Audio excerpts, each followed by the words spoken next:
Does the philosophy of like David Mamet kind of play into your beliefs, where he says in his Acting True and False book that you don't really need to feel anything as the actor, you know, it's a performance for an audience? Because there's a ton of different thoughts on this and different I have philosophies. not gotten the pleasure to meet with David Mamet, and I think he's an absolute brilliant playwright. Yes. That being said, when I went to the Neighborhood Playhouse School of Theater, his picture is up on the wall. I think he even autographed his headshot where he's like, you don't need to graduate to be successful, because he did the first year at the Playhouse, was not invited back for a second year, went off and founded the Atlantic Theater School. Atlantic Theater School has the same first year as the Playhouse, from what I am told. I do not know. I did not look at your curriculum, David, so if this has changed, this is not an insult. This was just what went around the Playhouse when I went there back in 2004.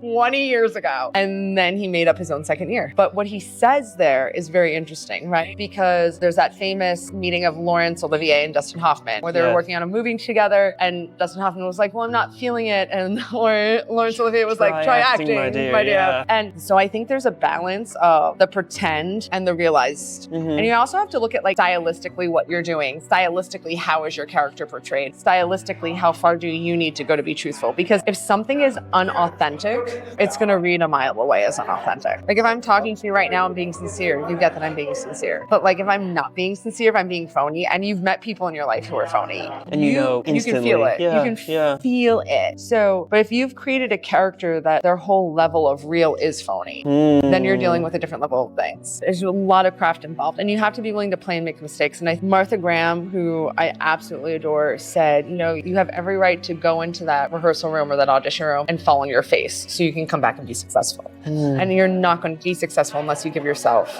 permission to fall on your face.